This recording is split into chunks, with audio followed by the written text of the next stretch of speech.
बड़ा महिमामय है आश्रय।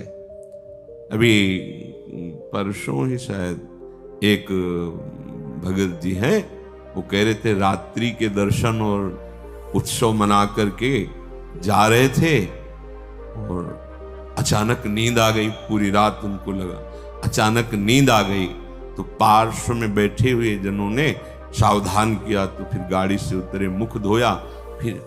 फिर ऐसा हुआ कि 15-20 मिनट सत्य कहते हैं, वो कह रहे थे हम धाम में खड़े हैं, एक शब्द भी झूठ नहीं बोल रहे, मुझे होश ही नहीं रहा और मेरी गाड़ी कैसे चलती रही।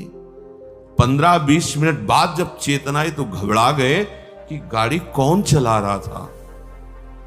और जहां बहुत सी गाड़ियां आ जा रही, उनका निश्चित प्रभु मेरी गाड़ी बैठकर चला रहे थे। मैं एक शब्द भी झूठ नहीं बोल रहा, कोई बड़ाई की बात नहीं कर रहा। ये मेरा हृदय, कोई माने ना मान, वो कह रहे मेरा हृदय देख रहा था, मेरे प्रभु चला रहे हैं। उत्सव करके रात्रि का दर्शन पूरा और फिर गए तो अचानक एकदम ऐसी नींद की स्थिति। अच्छा, दिन की दिनचर्या अपनी गृहस्थों की होती है और रात में पूरा यहां जगे तो सर्वतो भावेन आप प्रभु के प्रति समर्पित है। वो आश्चर्य जीवन मंगलमय हो जाएगा। मान लीजिए एक बार श्री नारदानंद सरस्वती जी महाराज नैमिषारण्य के कहीं संतों की संगोष्ठी में जाना था, बहुत दूर। बहुत विद्वान वेदांतदर्शी ब्रह्मबोध संपन्न महापुरुष थे नारदानंद सरस्वती जी महाराज। रास्ते में गाड़ी खराब हो गई, जहां कई किलोमीटरों तक कोई नगर नहीं, कोई। अब वहां संतों की सभा में पहुंचना था, कैसे? तो दंडी सन्यासी थे। उनका देखो ये बात किसी से कहना नहीं, ऐसे रखा दंड नारायण को और कहा स्टार्ट करो। स्टार्ट हो गई गाड़ी। जब लक्ष्य में पहुंची दंड नारायण को हटा लिया। कोई दुर्लभ नहीं है। अनंत ब्रह्मांडों को जो अपने संकल्प से चला रहे हैं, वो एक हमारे जीवन के रक्षक हो, ये कोई आश्चर्य की बात नहीं है। शरणागत के लिए कोई आश्चर्य नहीं है। उपासकों से जब एकांतिक वार्ता होती है किसी उपासक से, तो जब वो प्राकृतिक आकर्षण में दुखी दिखाई देता है, तब लगता है कि कृपा के प्रवाह में परमार्थ में तो आ गया है, पर इसका निश्चय नहीं है। क्योंकि निश्चय ना होने के कारण भोगाकर्षण में वो जलता है और चाह करता है भोगों की। तो उसको लगता है कि ये लोग बड़े भाग्यवान हैं जिनके पास जिन भोगों की मैं चाह कर रहा हूं, उन भोगों को भोग रहे हैं। ये बड़ी ही निंदनीय बात हृदय में बैठती है। बड़ा जीवन जलनमय हो जाता है, क्योंकि परमार्थ का निश्चय नहीं, पथिक परमार्थ का, और भोगों के प्रति महत्व बुद्धि, सुख बुद्धि। इस स्थिति के साधक को चाहिए धैर्य पूर्वक सत्संग सुनकर विवेक के द्वारा ये निश्चय करे कि मेरा सौभाग्य कितना बड़ा, हमें धाम मिला। ना जानते हुए ना चाहते हुए परम मार्ग मिला। बिल्कुल कहीं ऐसी कोई साधना नहीं, पर प्रिया प्रीतम के प्रेम मार्ग के पथिक कहलाने का सौभाग्य मिला। संसार के प्रपंचों में महान क्लेशों में पिसते हैं जीव, प्रभु ने निकाल दिया। कोई जिम्मेवारी नहीं, एक ही जिम्मेवारी है, अपनी श्वासों को प्रभु के चरणों में अर्पित कर दो। समस्त प्रपंचों से रहित परम स्वतंत्र जीवन भगवत मार्ग का। पर आप समझ नहीं पा रहे।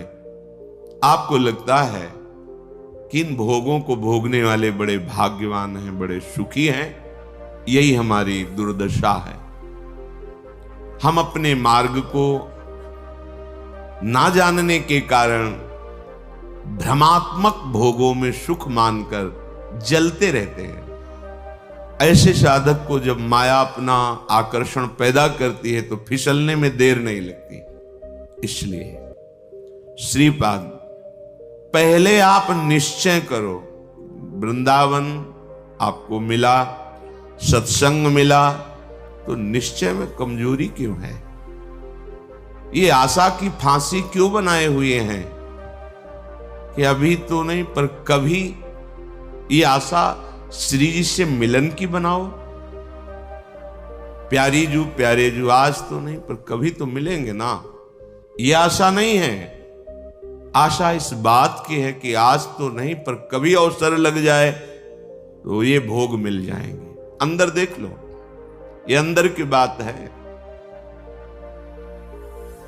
आशा ही परमम दुखम नैराश्यम परमम सुखम।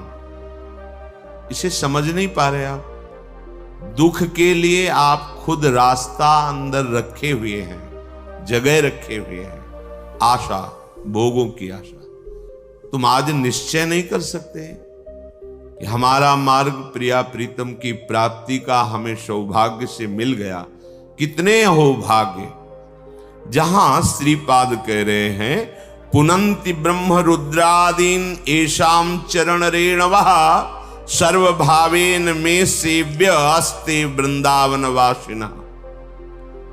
भगवान रुद्र, शंकर, ब्रह्मा आदीन और भी बड़े बड़े महापुरुष एसाम चरण रेणवः, जिनकी चरण रज के लिए तपस्या करते हैं, प्रार्थना करते हैं, याचना करते हैं, जो रज शिव शनकादिक याचत सर्वभावेन में सेव्यास्ते वृंदावन वासिना।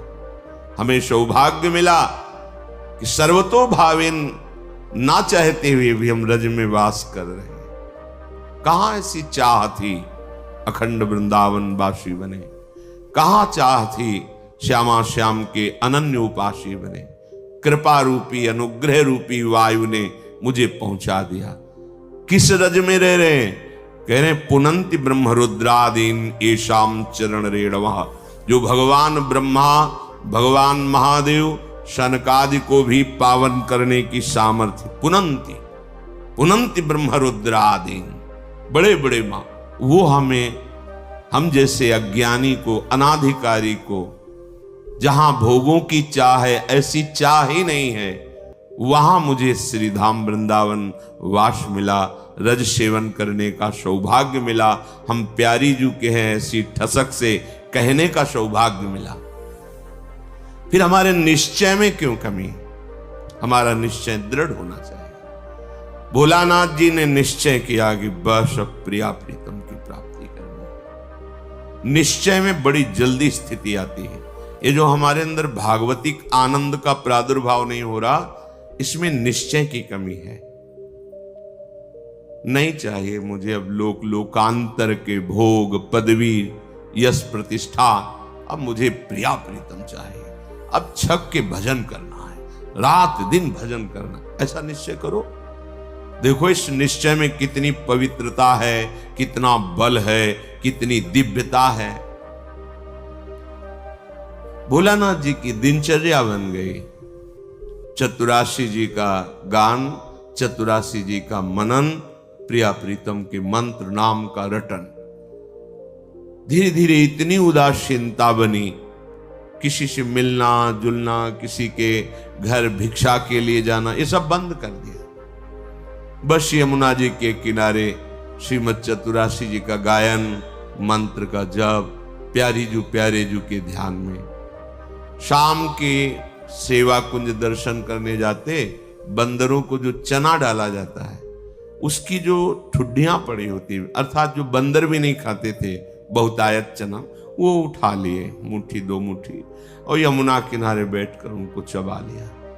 रात दिन भजन। ऐसी स्थिति कि अब तो रहा नहीं गया, चिल्ला चिल्ला के रोते, हा स्वामिनी, हा लाडली। प्रेम की पीर उनके हृदय की वाणी जी में लिखी। हा लाडली, हा प्रियाजू। ब्रजवासी जन सुनते तो प्रार्थना करते प्रियाजू से कि अगर हमारे कोई सुकृत है तो लाडली आप प्रसन्न हो जाओ, बाबा को दर्शन दे दो। इतनी विकलता, इतना रुदन। दिन राधा वल्लभ जी के श्रीअंग के दर्शन करने गए, भाव में भरे निहार रहे थे। होली उत्सव चल रहा था। प्रियाजू के पार्षद बड़ी बड़ी पिचकारियों से रंग डाल रहे थे। अहो भाग्य होता है जिनके ऊपर रंग पड़ता है, संसार का रंग तो पड़ ही रहा है। अहो भाग्य उनके जिनके सामने प्रभु विराजमान है और फिर उनके पार्षद जन उन्हीं कर कमलों से जिनसे श्रीअंग सेवा करते हैं वो रंग डालते हैं, गुलाल डालते हैं। शमी पीते भर के पिचकारी मारी लीला श्री जी की, उनके कान में सीधे गई, पर्दा फट गया, रंग युक्त जल अंदर। जो श्रीपाद कह रहे जीवन ने वो मृत प्रायो देहादौ निरहम ममा, देह भाव से अतीत अहमता ममता शून्य स्थिति प्रेममयी। अब वो जल पीड़ा देता है, पक जाता है, फिर उसमें कीड़े पड़ जाते हैं, कोई किसी से नहीं कहना। सेवा कुंज दर्शन करने गए तो ऐसे कीड़े, जो लोगों ने देखा उनका, अरे बाबा तुम्हें तो बड़ा कष्ट है। कुछ नहीं, श्री जी की लीला है ऐसा। नहीं उस समय मथुरा जाना पड़ेगा। बहुत जब प्रार्थना राजी हो गए, ये भी श्री जी की लीला। रोग रूप से प्रभु आए हैं तो औषधि रूप से उनकी पूजा हो, ले गए। डॉक्टरों ने देखा, कहा इनका तो बड़ा ऑपरेशन होगा क्योंकि सड़न हो गई बहुत दिन से।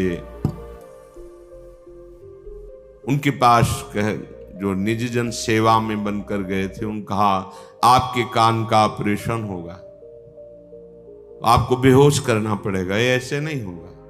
उनका नहीं, आप 30 मिनट पहले बता दीजिए आके, बेहोश की जरूरत। बोले बहुत कष्ट हो उसमें बेहोश कर, बोले आप बता दीजिए। तो लोगों ने डॉक्टरों से कहा कि स्थिति प्रज्ञ महापुरुष हैं, स्थिति प्राप्त महापुरुष हैं, ये जैसा कहते हैं वैसा ही करो।